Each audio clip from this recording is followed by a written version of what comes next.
નમો અરિહંતાણં નમો સિદ્ધાણં નમો આયર્યાણં નમો ઉજ્જયાણં નમો લોયે સૌસાહુનં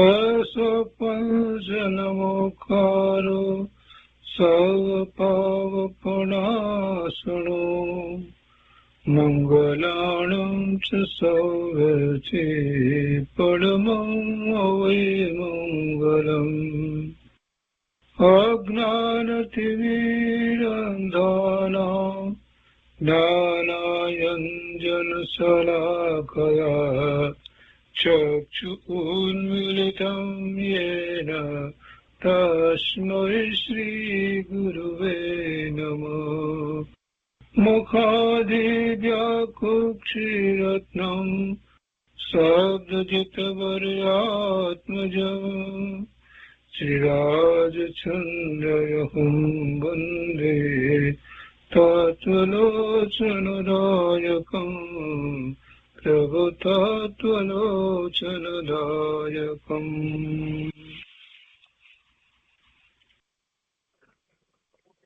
કૃપાળુદેવના વચનામૃતનો સ્વાધ્યાય. એમાં આપણે 23મા વર્ષના પત્રોનો સ્વાધ્યાય કરી રહ્યા છીએ. એમાં પત્રાંક 160, જેમાં 31 પાના છે, અને એ પાના ઉપર જે કંઈ લખ્યું છે તે 1 લીટી 2 લીટી કે 10 લીટી તે પ્રમાણે આપણે પાન નંબર 9 સુધી સ્વાધ્યાય કર્યો છે. તો 160 ની અંદર હવે આજે આગળ લઈએ છીએ. અહીંયા પુસ્તકમાં પાન નંબર 239, પાન નંબર 9 ઉપર એમ કહ્યું કે હરિના ગુણ ગ્રામનું અનન્ય ચિંતન નથી, તે ચિંતન પણ વિષમ છે. જેમાં ભગવાનના ગુણગ્રામ અર્યંત પરમાત્માના ગુણગ્રામનું વર્ણન નથી, અથવા તો સિદ્ધ પરમાત્માના ગુણગ્રામનું વર્ણન નથી, અને એ ચિંતન થઈ રહ્યું છે, તો એ ચિંતન એ વિષમ છે, એ સમ નથી. જીવને ખરેખર તો એ દુઃખ આપનારું જ છે, કેમ કે વિષમ ચિંતન હોય એને કારણે પાપના બંધન પડે અને અશાંતિનો જ અનુભવ થાય. તો આગળ લઈએ આજે પાન 10. હરિમય જ એમ હોવાને યોગ્ય છીએ. પર પેલી જે હરિની વાત કરી, હરિની પ્રાપ્તિ વિના જીવનો ક્લેશ ટળે નહીં, 8માં વાત કરી. 9માં હરિના ગુણગ્રામના નું અનન્ય ચિંતન, એની વાત લીધી. અને અહીંયા 10માં કહે છે કે હરિમય જ એમ હોવાને યોગ્ય છીએ. અમે હરિમય જ હોઈએ. એમ હરિમય જ હોઈએ. આપણે જૈન પ્રમાણે એમ કહીએ કે હરિનો અર્થ આપણે અર્યંત પરમાત્મા કહીએ, અથવા તો સિદ્ધ પરમાત્મા કહીએ, કે શુદ્ધ આત્મા કહીએ. તો શુદ્ધ આત્મામય જ હોવાને યોગ્ય છે જીવ. એમ નહીં કે બીજા કોઈ પરમાત્મા છે અને એના મય આપણે થઈએ, એવું તો બનતું નથી. જૈન દર્શન એવો સ્વીકાર ક્યારેય કરતું નથી કે કોઈ અન્ય આત્મામય આપણે થઈએ, એવું બની શકતું નથી. ભગવાનની ભક્તિની વાત કરતા કેટલાય લોકો એવી વાત કરે છે કે અમે તો પ્રભુમય થઈ ગયા. ભાઈ, પ્રભુમય ન થઈ શકાય. પ્રભુનો આત્મા જુદો, આપણો આત્મા જુદો. બે આત્મા એકબીજામાં પહોંચી અને કઈ એક રૂપ થાય એવું વસ્તુ સ્વરૂપ જ નથી. અનંત સિદ્ધ થયા અને એ સિદ્ધ શિલા ઉપર ત્યાં બિરાજમાન છે, ત્યાં બીજા પણ કેટલાય સિદ્ધ છે. છતાં આકાશના એક જ પ્રદેશને વિશે એમના કેટલાક પ્રદેશ રહ્યા છે, તો પણ કોઈનામાં ભળી જતું નથી. એ મય ક્યાંથી થાય? કોઈનામાં ભળી જાય એવી વાત જ નથી. હરિમય થઈ ગયા એ જે કહે છે અમે ભગવાનમય થઈ ગયા, એવું હોતું નથી. ભગવાનનો આત્મા જુદો, આપણો આત્મા જુદો. અહીંયા પણ એ વાત લીધી છે, કેમ કે વેદાંતની અપેક્ષાથી કેટલી બધી વાત અહીંયા લખી છે, એટલે એ રીતે વાત છે. એમાં હરિમય જ એમ હોવાને યોગ્ય છીએ. હા, એમ કહી શકાય કે એમના જેવું જ અમારું સ્વરૂપ છે, એવી અમારી યોગ્યતા છે. હરિમય જ, એનો અર્થ એમ કહીએ નું જેવું સ્વરૂપ છે એવું જ અમારું સ્વરૂપ છે. એના પછી 11મું છે હરિની માયા છે તેનાથી તે પ્રવર્તે છે અને હરિને તે પ્રવર્તાવી શકવાને યોગ્ય છે જ નહીં. માયા હરિની અને એ હરિની માયાને કારણે જગત આખું પ્રવર્તે, એટલે હરિની માયા છે તેનાથી તે પ્રવર્તે છે. હરિ પોતે પ્રવર્તે છે કે જગત પ્રવર્તે છે એવું સ્પષ્ટ નથી કહ્યું. અને હરિને તે પ્રવર્તાવી શકવાને યોગ્ય છે જ નહીં. જૈન દર્શન આપણે આનો વિચાર કરીએ તો કોઈ પરમાત્મા, કોઈ ઈશ્વર એવા થયા જ નથી કે જેણે આ જગતની રચના કરી હોય અને આ જગતના નિયમન કરતા હોય ને એનું પ્રવર્તન કરાવતા હોય. એવું તો વસ્તુ સ્વરૂપ જ નથી. જગતમાં જે કંઈ દેખાય છે એ ભગવાનની માયા છે. બોલવામાં આવે છે, બધા બોલતા હોય છે અન્ય મતમાં, ભગવાનને ગમ્યું તે ખરું, ભગવાનની ઈચ્છા, હરિ ઈચ્છા, આ બધું બોલાય છે. પણ ભગવાન કોઈ એવા નથી કે જે ક્યાં બેઠા બેઠા જાત જાતની ઈચ્છાઓ કરે. આટલા અનંત જીવો માટે એવી ઈચ્છાઓ કર્યા કરે તો ભગવાન ને મોટામાં મોટી અશાંતિ થઈ જાય. એ ભગવાન થયા છે સર્વજ્ઞ પરમાત્મા, કેવળ જ્ઞાન પ્રગટ કરી અને પછી એ કેવળી હોય, સામાન્ય કેવળી હોય, તીર્થંકર ભગવાન હોય, પણ પછી જયારે આયુષ પૂરું થાય છે ત્યારે નિર્વાણ પામી અને સિદ્ધશિલા ઉપર એક સમયમાં બિરાજી જાય છે. તો હવે બાદ સુખ શાંતિમાં જ બેઠા છે. એમને પછી આ જગતના જીવોનું કઈ નિયમન કરવું નથી. ત્યાં બેઠા બેઠા જગતના જીવો શું કરે છે અને એનું કોઈ નિયમન કરવું એવી કોઈ વસ્તુ સ્થિતિ છે જ નહીં. અને એવું કોઈ નિયમન કરે છે એવો જે સંકલ્પ જે લોકો કરે છે એ મિથ્યા માન્યતા છે, એમનો ભ્રમ છે. કેમ કે વર્તમાનમાં બધાને એમ છે કે કોઈક આ જગતનું નિયમન કરનારો હોવો જોઈએ, નહીતર પછી આ જગત વ્યવસ્થિત રહી શકે નહીં, એવી જ માન્યતા છે. જેમ કોઈક કરનારો હોવો જોઈએ એટલે એવી કરતાપણાની માન્યતા છે, કર્યા વગર કઈ થાય જ નહીં એવી એક માન્યતા. અને બીજી આનું નિયમન કોઈ કરે તો જ થઈ શકે, નહીતર પછી કેવી રીતે ચાલે. જે પાપ કરે છે એને પાપનું ફળ આપનાર કોઈ હોવો જોઈએ, પુણ્ય કરે છે એને પુણ્યનું ફળ આપનાર કોઈ હોવો જોઈએ. એટલે એવું નિયમન કરનારો કોઈક હોવો જોઈએ એવી જે માન્યતા વર્તે છે ને, એટલે આ બધી વાત આ રીતે આવે છે. હરિની માયા છે. જૈન દર્શન એવું સ્વીકારતું નથી. સ્વયં સંચાલિત જગત છે. કર્મની થિયરીને પણ કેટલાક લોકો સમજ્યા વગર ગમે તેમ બોલે છે. કર્મને કારણે બધું થાય, કર્મને કારણે બધું થાય એવી સંપ્રદાયમાં વાત જે ચાલે છે એ પણ અસત્ય છે. કર્મ જડ છે, જડનું કાર્ય જડમાં થાય, ચેતનનું કાર્ય ચેતનને વિશે થાય. બે વચ્ચે કોઈ સીધો સંબંધ નથી. જે સંબંધ જે છે તે નૈમિતિક સંબંધ છે. વાસ્તવમાં કોઈ સીધો સંબંધ નથી, કોઈ કોઈમાં પહોંચતું નથી. એટલે પોતે જેવા ભાવ કરે છે તો એવા ભાવ પ્રમાણે એ પ્રાપ્ત કરે છે.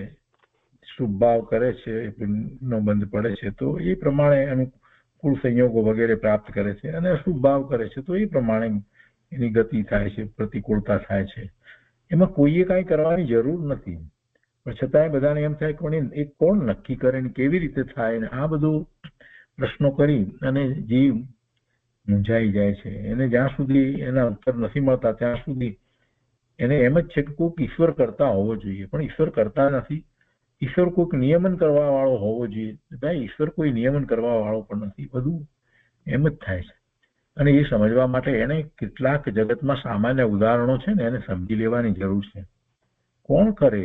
પ્રશ્ન જે છે એનો ઉત્તર એ જ છે કે કોઈ કરે નહીં.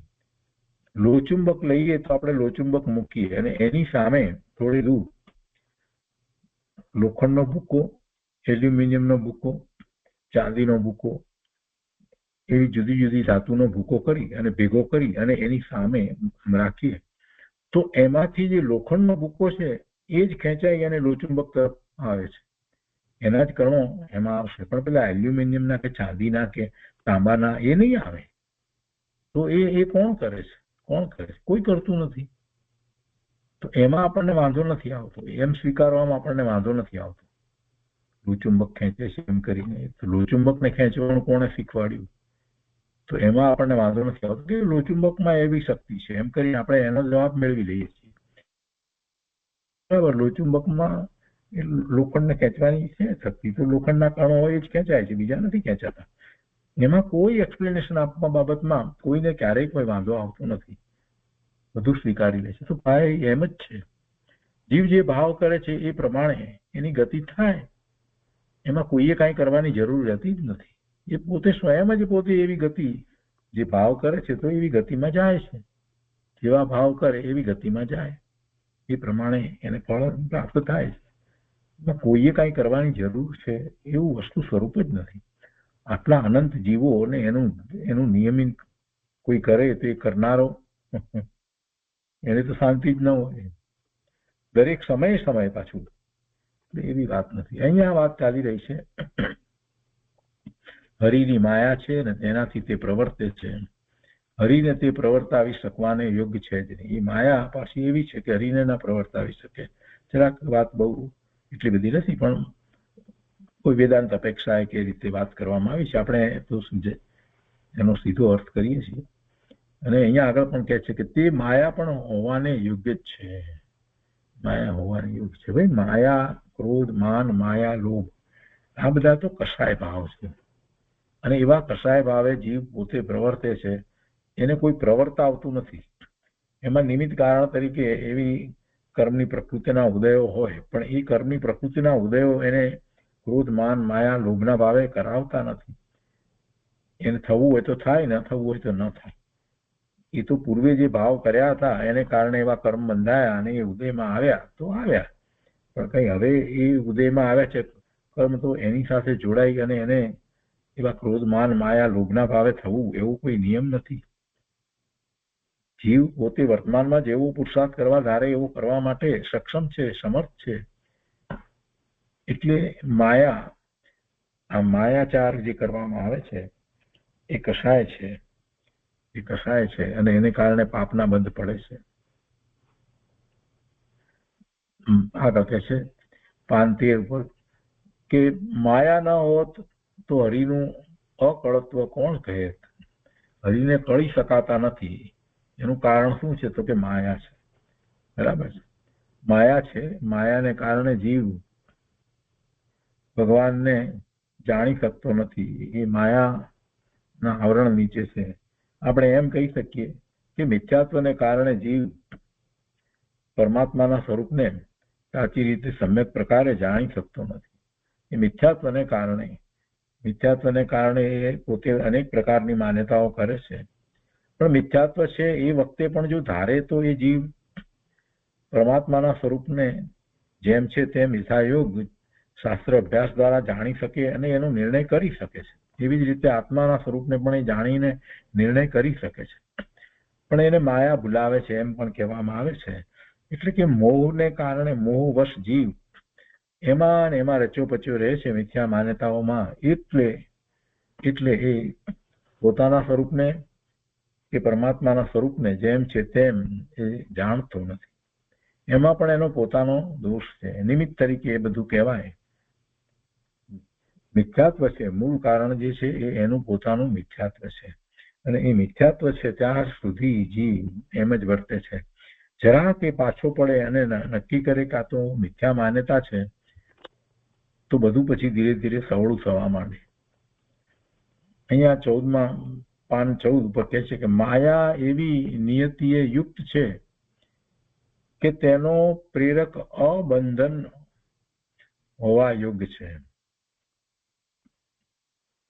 માયા એવા પ્રકારે છે, માયા એવી નિયતિએ યુક્ત છે કે તેનો પ્રેરક અબંધન જ હોવા યોગ્ય છે.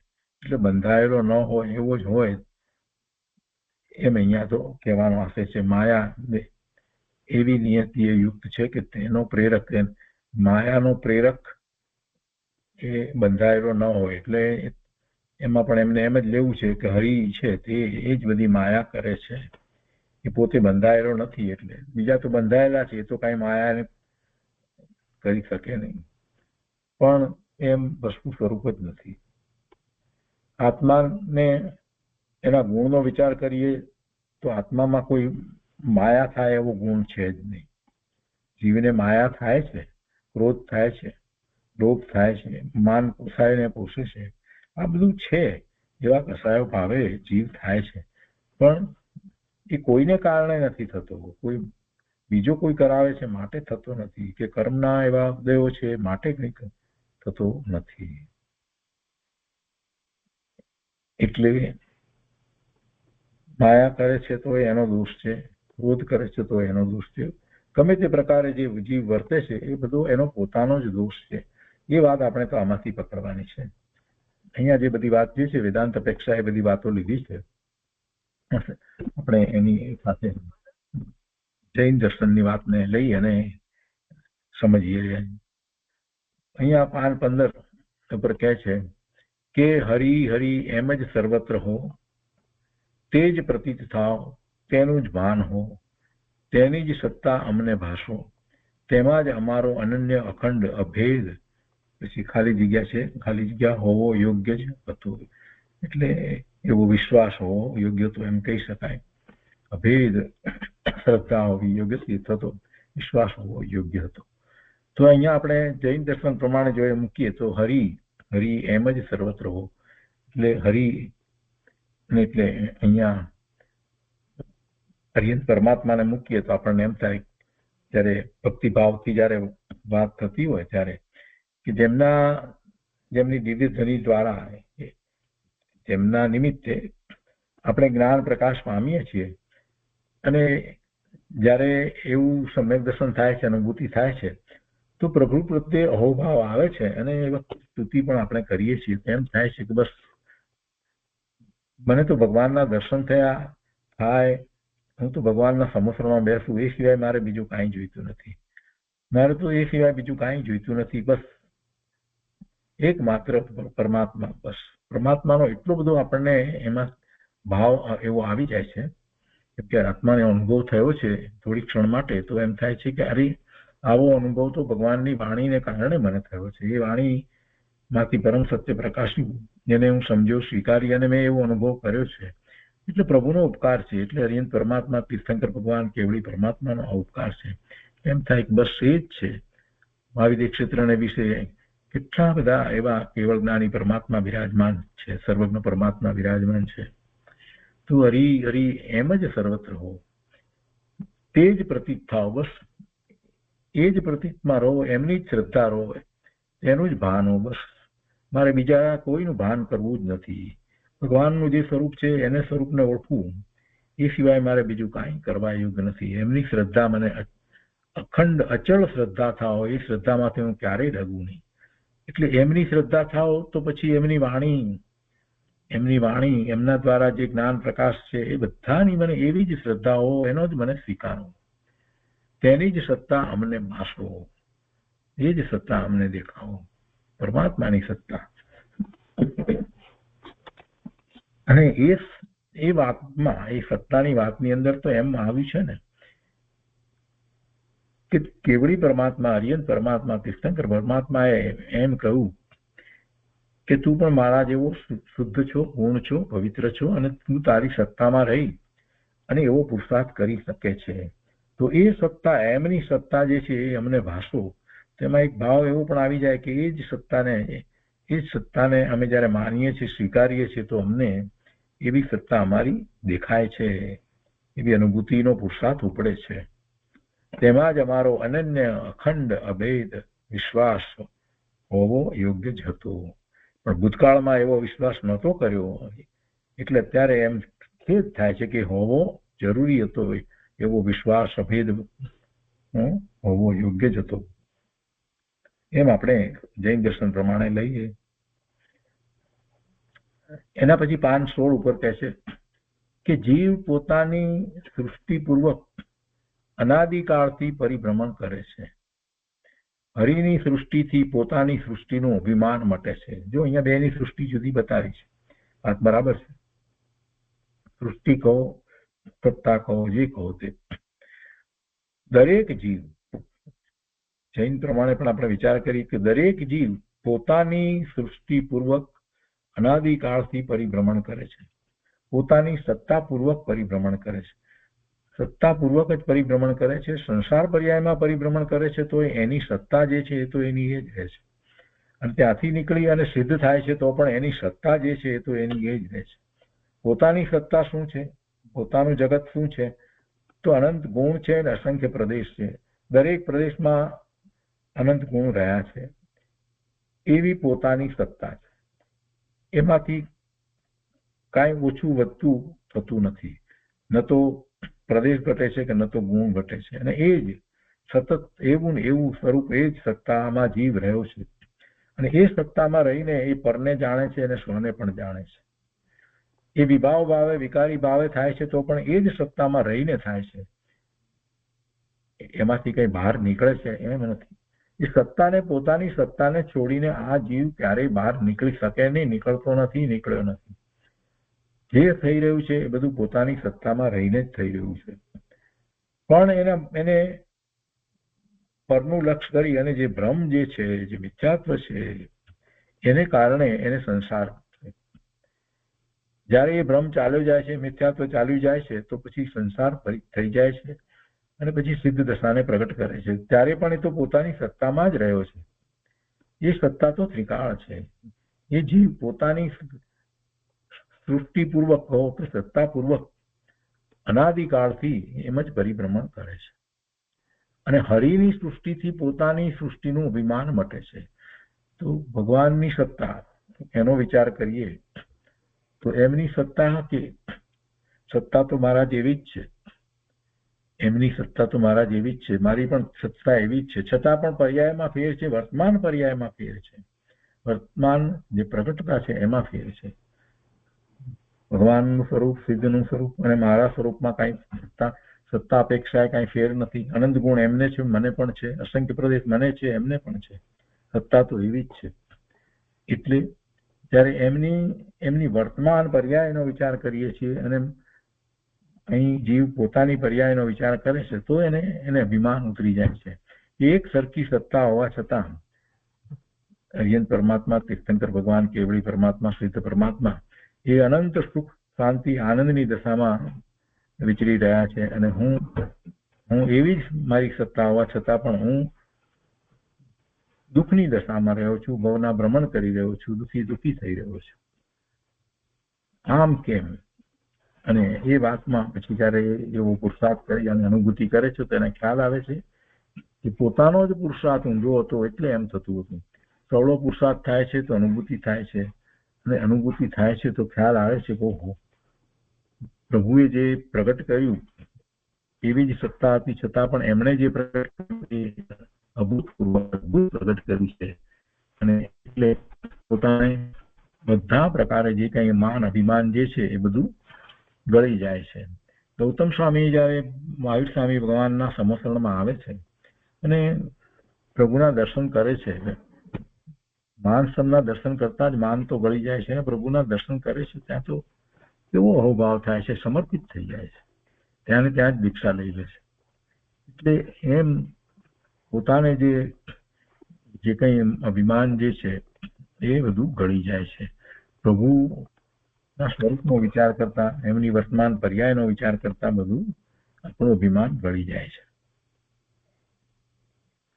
એ પછી 5:17 ઉપર કહે છે કે એમ સમજાવવા માટે પ્રાપ્તિ હોવા માટે હરિનો અનુગ્રહ જોઈએ. એવા હરિયન પરમાત્મા, કેવળી પરમાત્મા, તીર્થંકર ભગવાનનો અનુગ્રહ થવો જોઈએ.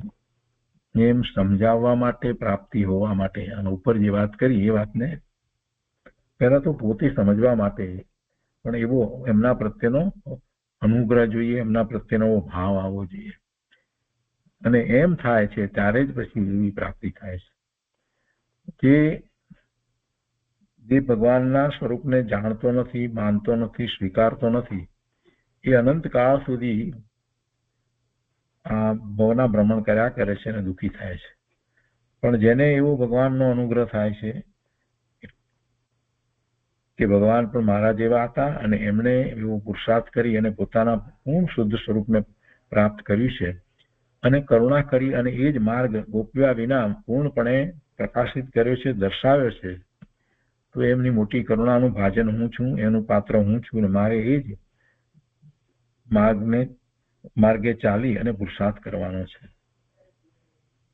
એમના સિવાય બીજો કોઈ માર્ગ દર્શાવનાર નથી.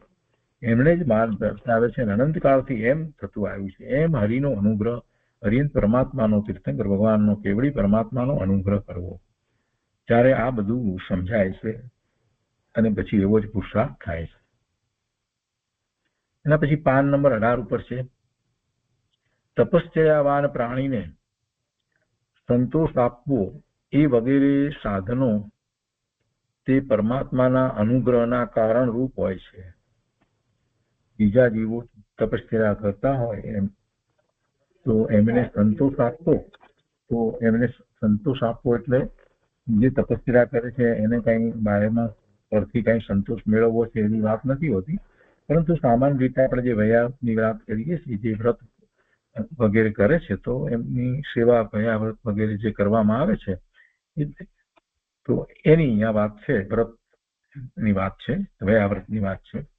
તો એ બધું જયારે કરવામાં આવે છે તો એવી અનુમોદના પણ હોય છે અને અંદરમાં એમ ભાવ પણ છે કે જે કરી રહ્યા છે એ વ્રત વગેરે તપશ્ચર્યા વગેરે જે કંઈ કરી રહ્યા છે એ આત્માની અનુભૂતિ માટે કરી રહ્યા છે, એટલે આપણે એમની અનુમોદના કરીએ છીએ અને એના ઉપરથી પાછું બોધપાઠ પણ મેળવીએ છીએ કે હું પણ એવી તપશ્ચર્યા વગેરે કરું. એટલે એમને સંતોષ આપવો એટલે બીજી એમની વૈયાવત વગેરે કરવા. તો એ સાધનો એ પરમાત્માના અનુગ્રહના કારણ રૂપ હોય છે. એટલે એમાં એ વાત આવે છે કે એ બધી વાત તો જીનવાણીમાં આવી છે. પરમાત્માનો અનુગ્રહ, જ્યારે ભગવાનનો અનુગ્રહ આપણે કરીએ છીએ તો ભગવાનની વાણીમાં જ એ વાત આવી છે કે આવી વૈયાવૃત વગેરે જીવને, સાધક જીવને હોય છે. એટલે એ ભગવાનના અનુગ્રહના કારણે જ એ વાત છે. આપણને ક્યાંથી એ વાત પ્રાપ્ત થઈ કે આપણે એવી વૈયાવૃત કરીએ, તપસ્વીઓની સેવા કરીએ? એ ભગવાનના અનુગ્રહને કારણે પ્રભુ પાસેથી આવેલી એ વાત છે. પછી પાન 19 ઉપર છે, તે પરમાત્માના અનુગ્રહથી પુરુષ વૈરાગ્ય, વિવેક આદિ સાધન સંપન્ન હોય છે. ભગવાનની કૃપાથી, કરુણાથી જ આપણે સાધન સંપન્ન છીએ. એટલે કયા સાધનોથી સંપન્ન છીએ? આ પરમાર્થ સાધનો, વૈરાગ્ય, વિવેક આદિ. વિવેકનો અર્થ થાય છે, વિવેકનો અર્થ એ થાય છે કે પોતાને શું હિતકારી છે અને પોતાને શું હિતકારી નથી, એવો વિવેક. પોતાને ક્યાંથી સુખની પ્રાપ્તિ થાય છે અને ક્યાંથી સુખની પ્રાપ્તિ નથી થતી, એવો વિવેક. તો એ વિવેક અને સાથે વૈરાગ્ય. જગતના પદાર્થો, સાચો વિવેક હોય તો જગતના પદાર્થો પ્રત્યે ઉદાસીનતાનો ભાવ આવે જ, અને એ વૈરાગ્ય હોય અને એ બધું જ્ઞાન સહિત હોય છે. તો એ પરમાત્માના અનુગ્રહથી આ બધું પ્રાપ્ત થાય છે. ભગવાનની દિવ્ય ધ્વનિને સાંભળી અને સ્વીકારી અને એ આજ્ઞા અને આમન્યામાં રહેવાથી આ બધા સાધન પ્રાપ્ત થાય છે. એટલે વૈરાગ્ય આદિ પ્રાપ્ત થાય છે. વૈરાગ્ય છે, વિવેક છે, એ બધું એટલે પ્રાપ્ત થાય છે એમ કે છે. તે પરમાત્માના અનુગ્રહથી પુરુષ વૈરાગ્ય, વિવેક આદિ સાધન સંપન્ન હોય છે. આગળ પાન 19 ઉપર કે છે કે તે પરમાત્માના અનુગ્રહથી પુરુષ વૈરાગ્ય, વિવેક આદિ સાધન સંપન્ન હોય છે. પછી પાન 20 ઉપર કે છે કે એ સાધને યુક્ત એવો યોગ્ય પુરુષ સદગુરુની આજ્ઞાને સમુત્થિત કરવાને યોગ્ય છે. એ સાધને યુક્ત એટલે એ સાધન સહિત જે છે, જેને વૈરાગ્ય પણ છે, જેને વિવેક પણ છે, સાચા ખોટાનો, હિતનો અહિતનો, ઉપાદેયનો વગેરેનો જેને વિવેક પણ વર્તે છે અને જેને એવા વૈરાગ્ય પણ છે, તેવા સાધન સહિતનો જે જીવ છે, જે પુરુષ જે છે, એ પુરુષ સદગુરુની આજ્ઞાને સમુત્થિત કરવાને યોગ્ય છે. એટલે એને અનુસરવાને, એમાંથી પોતે જેમ સદગુરુએ દશા પ્રાપ્ત કરી છે એવી દશાને પ્રાપ્ત કરવા માટે એ યોગ્ય છે. એ એની યોગ્યતા છે, એની પાત્રતા છે. સદગુરુની આજ્ઞાને પાળવા માટે, એને અનુસરવા માટે એ યોગ્ય છે. સમ્યક પ્રકારે એ સદગુરુની આજ્ઞા એ ચાલવા માટે એ યોગ્ય છે. જેને વૈરાગ્ય નથી, જેને વિવેક નથી, એ સદગુરુની નિશ્રામાં રહ્યો હોય તો પણ એ પોતે પોતાની મતિ કલ્પનાએ જ પ્રવર્તે છે. કેટલાય પ્રકારે એને પક્ષપાત હોય છે, એટલે એને કઈ પ્રાપ્તિ થતી નથી. એના પછી પાન નંબર 21 અને 22 ઉપર છે કે એ સાધન જીવની પરમ યોગ્યતા અને એ જ પરમાત્માની પ્રાપ્તિનો સર્વોત્તમ ઉપાય છે. બરાબર છે. એ સાધન જીવની પરમ યોગ્યતા રૂપ છે. એવી યોગ્યતા આવ્યા વિના જીવ સાચી રીતે પુરુષાર્થ, સમ્યક પ્રકારે પુરુષાર્થ કરી શકતો નથી. અને એ સાધન સહિત છે, સદગુરુની નિશ્રા પણ પ્રાપ્ત થઈ છે, તો એવો જીવ પોતાનો પરમાર્થે પુરુષાર્થ કરી શકે છે. એટલે પોતાના સ્વરૂપની પ્રાપ્તિ, એટલે કે પોતાના પરમાત્મા સ્વરૂપની પ્રાપ્તિ એ કરી શકે છે. એ સાધન જીવની પરમ યોગ્યતા અને એ જ પરમાત્માની પ્રાપ્તિનો સર્વોત્તમ ઉપાય છે. પરમાત્માની પ્રાપ્તિ એટલે કે પોતાના પરમાત્મા સ્વરૂપની પ્રાપ્તિ. અહીંયા આપણે જૈન દર્શન પ્રમાણે એમ લઈએ છીએ, બાકી બીજા કોઈ પરમાત્માની પ્રાપ્તિ તે કરવાની હોતી નથી. પરમાત્માએ તો આપણને જે આપવું હતું એ બધું આપી દીધું છે. કરુણા કરી અને જીનેશ્વર ભગવાને ગોપ્યા વિના બધું જ આપી દીધું છે. માત્ર એ માર્ગે આપણે ચાલવાનું છે. એમ કરવાથી એમણે જે સ્વરૂપની પ્રાપ્તિ કરી એવા સ્વરૂપની આપણે પ્રાપ્તિ કરી શકીએ છીએ. ભગવાને તો એટલે સુધી વાત કરી દીધી કે તું પરમાત્મા સ્વરૂપ જ છો. તારામાં ને મારામાં કાંઈ ફેર નથી. ફેર માત્ર એટલો જ છે કે વર્તમાન પર્યાયમાં તને મલિનતા છે અને મને મલિનતા નથી. ભગવાને તો એમ કહ્યું છે. પણ એ મલિનતા જે છે એ પણ ક્ષણિક છે, બદલાતી છે, એટલે એને તું દૂર કરી શકે છે. અમે જેમ મલિનતા પૂર્ણપણે દૂર કરી છે અને પૂર્ણ પરમાત્મા સ્વરૂપને પ્રગટ કર્યું છે, એમ તું પણ કરી શકે છે. તું પણ એવો પરમાત્મા સ્વરૂપને પ્રાપ્ત કરવા માટે સક્ષમ છે. તો એ રીતે જૈન દર્શનની તો વાત છે. અને એ વાત અહીંયા પણ બરાબર લાગુ પડે છે કે એ સાધન જીવની પરમ યોગ્યતા અને એ જ પરમાત્માની પ્રાપ્તિનો સર્વોત્તમ ઉપાય છે.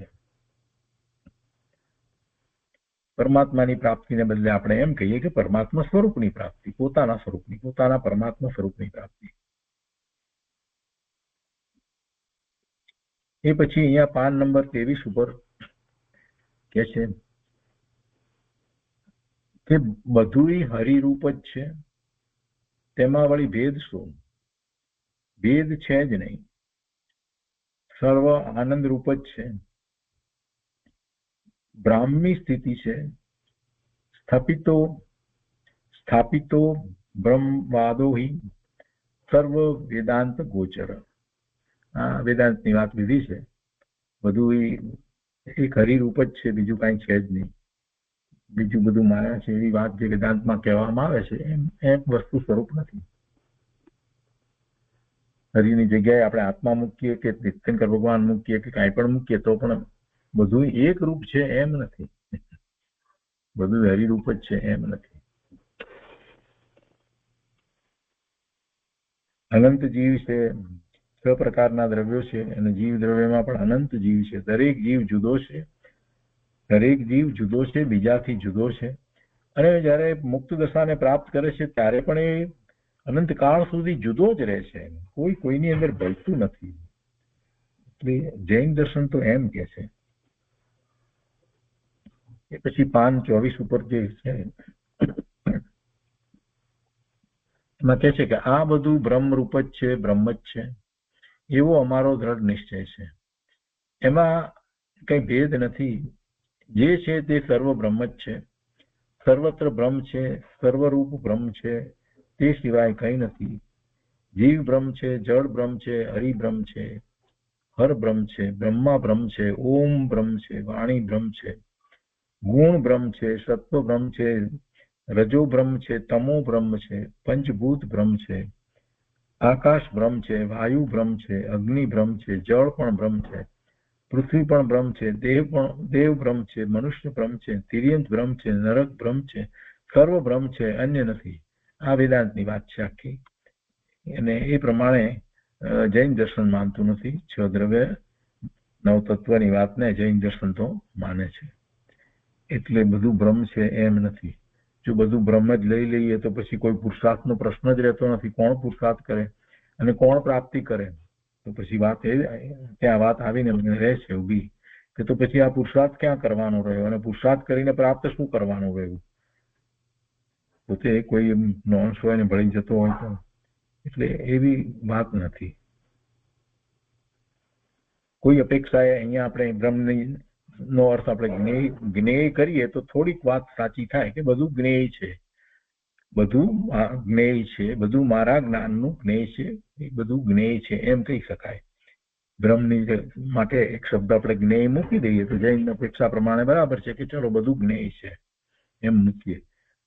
પણ એ સમજ માટે બધું જ્ઞેય છે તે વાત બરાબર છે, પણ એને જાણનારો એનાથી જુદો, જ્ઞેયથી જાણનારો જુદો છે ને.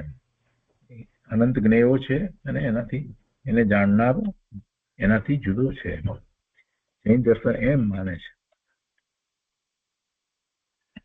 આ બધાને પર જ્ઞેય તરીકે મૂકી દેવાય એમ. અહીંયા બ્રહ્મ બ્રહ્મ જે કહ્યું છે બધાને તો આપણે એમ કહીએ કે બધું જ્ઞેય છે, મારા જ્ઞાનનું જ્ઞેય છે, પર જ્ઞેય છે. અને એ બધું પર જ્ઞેય છે એમ કરી અને એને પછી પોતે સ્વ તરફ વળવાનું છે એવી વાત જૈન દર્શનમાં તમારે એ રીતે વાત આવે છે. અહીંયા પછી આગળ પણ એ જાતની વાત લીધી છે વેદાંત પ્રમાણેની 5 નંબર 25 ઉપર કે કાળ બ્રહ્મ છે, કર્મ બ્રહ્મ છે, સ્વભાવ બ્રહ્મ છે, નિયતિ બ્રહ્મ છે, જ્ઞાન બ્રહ્મ છે, ધ્યાન બ્રહ્મ છે, જપ બ્રહ્મ છે, તપ બ્રહ્મ છે, સર્વ બ્રહ્મ છે, નામ બ્રહ્મ છે, રૂપ બ્રહ્મ છે, શબ્દ બ્રહ્મ છે, સ્પર્શ બ્રહ્મ છે, રસ બ્રહ્મ છે, ગંધ બ્રહ્મ છે, સર્વ બ્રહ્મ છે, ઊંચે નીચે છે, સર્વ બ્રહ્મ છે, એક બ્રહ્મ છે, અનેક બ્રહ્મ છે, એક બ્રહ્મ છે ને પછી કે છે અનેક બ્રહ્મ છે, બ્રહ્મ એક છે, અનેક ભાષે છે, પછી સ્પષ્ટતા લીધી. સર્વ બ્રહ્મ છે, સર્વ બ્રહ્મ છે, સર્વ બ્રહ્મ છે, ઓમ શાંતિ શાંતિ શાંતિ. બધું બ્રહ્મ છે એમ આખી વાત ત્યાં વેદાંતમાં લેવામાં આવી છે. જગત બ્રહ્મ છે એમ જ વાત. જગત બ્રહ્મ છે એમ જો સ્વીકારી લઈએ તો પછી હું કોણ છું? હું પણ જગતમાં આવી ગયો તો હું પણ બ્રહ્મ છું, તો પછી મારે પુરુષાર્થ શું કરવાનો રહે? બધાને જે દુઃખના સંયોગો વગેરે જે જુદા જુદા પ્રકારે છે, જુદી જુદી ગતિ છે, આ બધું શા માટે છે? એટલે કેટલા બધા પ્રશ્નો થાય છે અને એ બધું છે ને એનો પુરુષાર્થ કરી અને એને પ્રાપ્ત શું કરવાનું છે? શાશ્વત સુખની પ્રાપ્તિ કરવાની છે. તો શાશ્વત સુખની પ્રાપ્તિમાં તમે તો એમ કહો છો કે એ કોઈ એક પરમાત્મા છે એમાં આ ભળી જાય છે તો પછી એમાં એને તો કઈ પ્રાપ્ત થયું જ નહીં.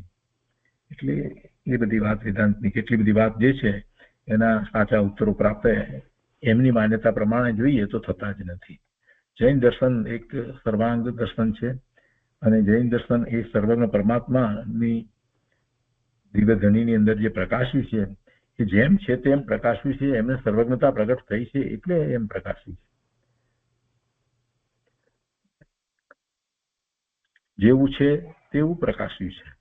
એમ કોઈએ કર્યું છે એવી કોઈ વાત નથી, કોઈ નિયમો નથી જગતને બનાવવાના, એની રચના કરવાના, એવી કોઈ વાત નથી.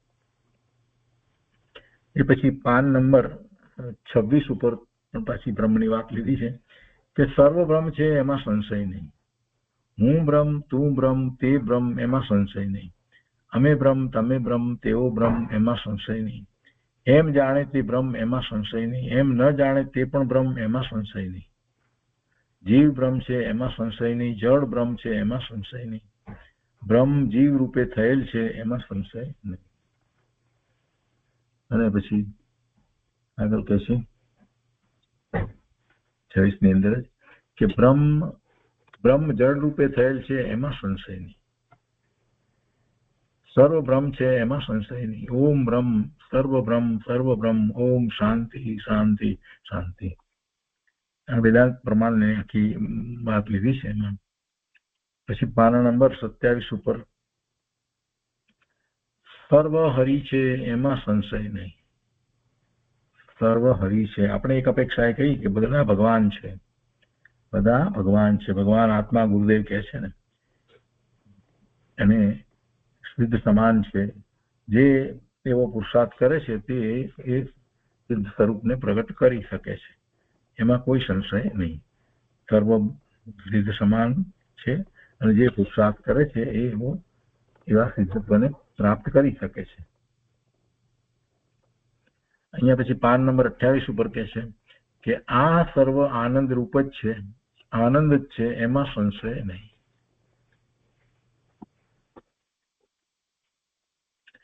આત્માનો વિચાર અમે કહીએ, જૈન દર્શન પ્રમાણે કહીએ તો આત્મા આનંદ રૂપ જ છે, જ્ઞાન આનંદ રૂપ છે. મુખ્યતઃ તો જ્ઞાન અને આનંદની જ આપણે લઈએ છીએ તો સર્વ જીવ છે તે એ રીતે અનંત ગુણનો પિંડ છે અને બધા જ્ઞાન આનંદ સ્વરૂપ જ છે, એમાં કોઈ સંશય નથી.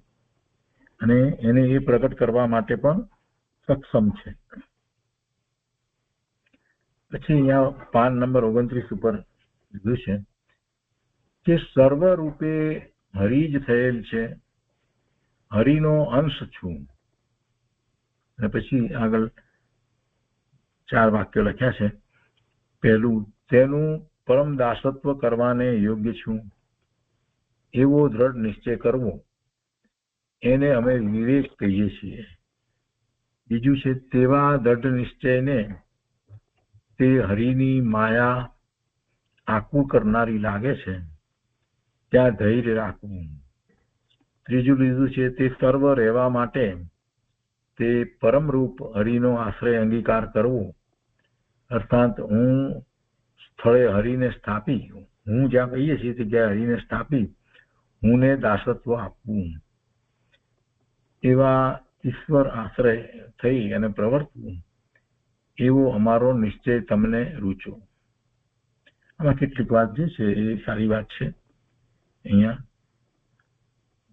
હરિનો અંશ શું એમ કહ્યું એટલે કોઈનો અંશ તો છે નહીં, કોઈ જીવ કોઈનો અંશ નથી. પેલી વાત એ સ્વીકારવી જોઈએ. દર્શન કોઈ એવું સ્વીકારતું નથી કે કોઈ પણ જીવ કોઈનો અંશ છે, એવું તો સ્વીકારતું જ નથી. દરેક જીવ અનાદિનો છે અને અનંતકાળ સુધી રહેવા વાળો નિત્ય છે, એ કોઈનો અંશ નથી, કોઈનો અંશ નથી. પણ આપણે એમ કહી શકીએ કે પરમાત્મા સ્વરૂપ છું, એટલે પરમાત્માનો અંશ નથી, પણ જેવું પરમાત્માનું સ્વરૂપ છે જેમણે પ્રગટ કર્યું છે એમના જેવું મારું સ્વરૂપ છે એમ કહી શકું. પણ એમનો અંશ હું છું એમ નહીં, એનો અંશ છું એમ નહીં.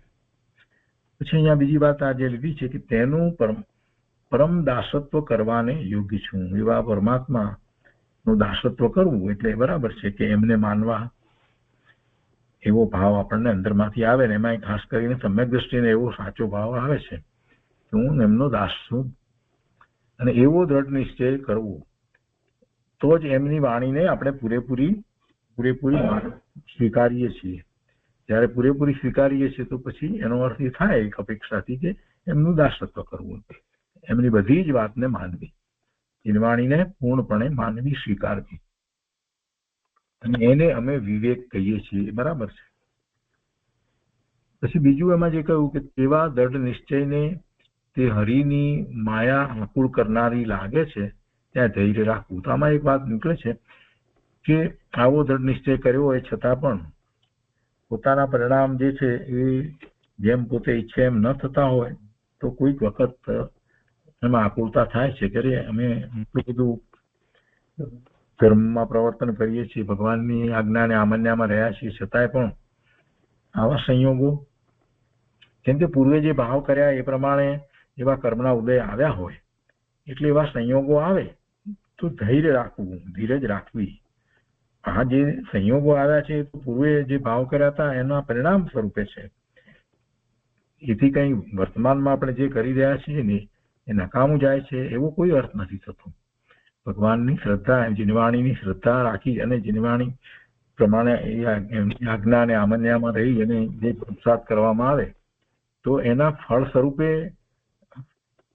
આ આકુળતા આવી છે એમ ન માનવું. પણ એ આકુળતા કે પ્રતિકૂળતાના સંયોગો જે આવ્યા છે તો પૂર્વે મેં જે ભાવ કર્યા હતા, જ્ઞાન ભાવે થઈ અને મેં જે ભાવ કર્યા હતા એને કારણે અત્યારે એ પરિણામ સ્વરૂપે છે, અને એ કાંઈ મારું તત્વ બગાડતા નથી.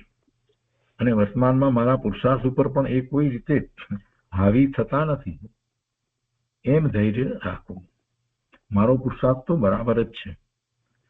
એના પછી ત્રીજી વાત છે, એમાંથી આપણે એમ લઈએ કે તે સર્વ રહેવા માટે તે પરમરૂપ હરિનો આશ્રય અંગીકાર કરવો, ધૈર્ય રહેવા માટે વગેરે માટે. અને એમનું દાસત્વની વાત કરીએ પ્રમાણે એમની જ શ્રદ્ધા રહેવા માટે પણ તે પરમ રૂપ હરિનો આશ્રય અંગીકાર કરવો, અર્થાત હું સ્થળે હરિને સ્થાપી હું ને દાસત્વ આપવું. એટલે કે જ્યાં જ્યાં હું પણ છે એ હું પણ જે છે એને છોડી દેવું. હું સ્થળે હરિને સ્થાપી અને હું ને દાસત્વ આપવું.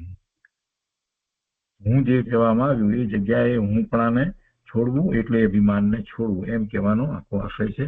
અને એમનું દાસત્વ સ્વીકારવું એટલે અભિમાનને ભગવાનના શરણમાં મૂકી દેવું, છોડી દેવું.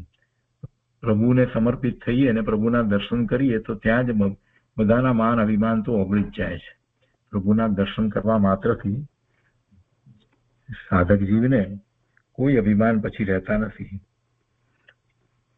કે પરમાત્માના સ્વરૂપનો, જિનેશ્વર ભગવાનના સ્વરૂપનો વિચાર કરતા પછી અભિમાન ગળી જ જાય છે. ચોથું અહીંયા છે કે એવા ઈશ્વર આશ્રય થઈ અને પ્રવર્તવું એવો અમારો નિશ્ચય તમને રૂચો. એટલે એવા ઈશ્વર એટલે આપણે તો જિનેશ્વર ભગવાનની વાત લઈએ તો એમના આશ્રય થઈને પ્રવર્તવું એટલે જીનવાણીનો આશ્રય લઈ અને પ્રવર્તવું. જીનવાણી એ દ્રવ્યશ્રુત છે અને દ્રવ્યશ્રુત આશ્રય એવો પુરુષાર્થ કરી અને ભાવશ્રુત પ્રગટ કરવું. ચાર વાતમાંથી આપણે જૈન પ્રમાણે એ અર્થ કરી શકીએ છીએ. પછી પાન નંબર 30 અને 31 બે છે. એમાં પાન નંબર 30 ઉપર કહે છે કે કેવળ પદ. કેવળ પદ એટલે આપણે તો કેવળ જ્ઞાનની વાત કરીએ એ પદ છે, એ અર્યંત પદ છે, અર્યંત દશા છે. અને પછી અહીંયા તો નીચે લખે છે કે કક્કા કેવળ પદ ઉપદેશ કૈશું પ્રણમી દેવ રમેશ. અને અહીંયા દેવ રમેશનો જે અર્થ કર્યો છે અને કક્કાનો, કક્કા એટલે ક એટલે બ્રહ્મા સર્વ જ્ઞાન, કક્કાનો દરેક અક્ષર લઈ અને થતી એક કાવ્ય રચના. એ અગાઉ પણ વાત એવી આવી હતી, કોઈએ કરી હતી. અને દેવ રમેશનો અર્થ કર્યો છે રમા એટલે લક્ષ્મી, લક્ષ્મીનો પતિ, રામાપતિ, વિષ્ણુ પરમાત્મા એમ અર્થ કર્યો છે. આ બધું વેદાંત પ્રમાણે છે એટલે એ રીતે લીધું છે, એવી પંક્તિ મૂકી છે. પણ કેવળ પદ ની વાત છે, લઈશું કેવળ પદ. એવો અંતરમાં ભાવ જીવને થાય છે. કૃપાળુદેવે પણ એવો ભાવ વ્યક્ત કર્યો છે કે કેવળ જ્ઞાન પ્રગટ કરીશું. સાધક દશાની અંદર અનુભૂતિ થયા પછીથી નિર્ણય થઈ જાય છે, કેવળ જ્ઞાનનો અંશ પ્રગટ થાય છે ને અનંત ગુણનો અંશ પ્રગટ થઈ જાય છે અનુભૂતિ વખતે. એટલે પોતાને કેવળ જ્ઞાનનો અંશ પણ પ્રગટ થાય છે, અનંત ગુણનો અંશ પ્રગટ થાય છે. તો પોતે એની પૂર્ણ દશાને પ્રગટ કરવાનો જ છે એવો એને વિશ્વાસ હોય છે. સમ્યક દ્રષ્ટિને એવો વિશ્વાસ હોય છે અને એવી શ્રદ્ધા સહિત જ એ જીવન જીવે છે. પછીના જેટલા ભાવ થાય છે એ ભાવ દરમિયાન પણ એને એ જ શ્રદ્ધા સતત ટકી રહે છે.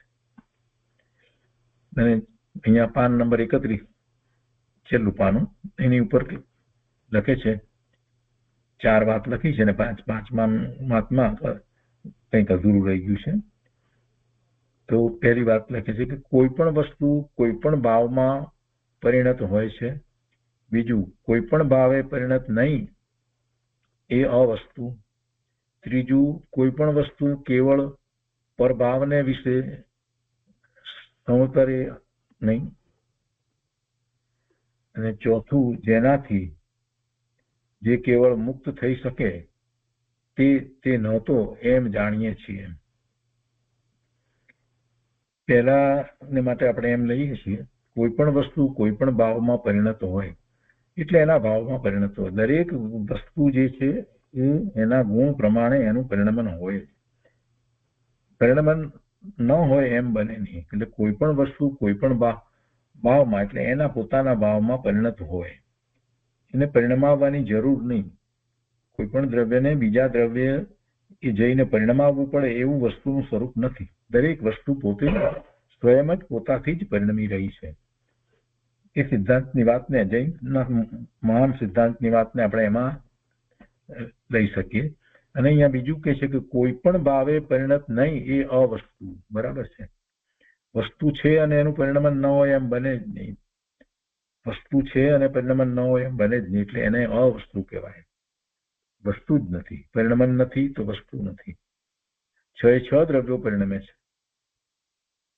અને પછી અહીંયા લીધું છે કોઈ પણ વસ્તુ કેવળ ફક્ત પરભાવને વિશે સમવતરે નહીં. એને દાદાભાઈને સમવતરેનો અર્થ કયો છે કે પ્રવેશે, ઉતરે, અવતરે નહીં.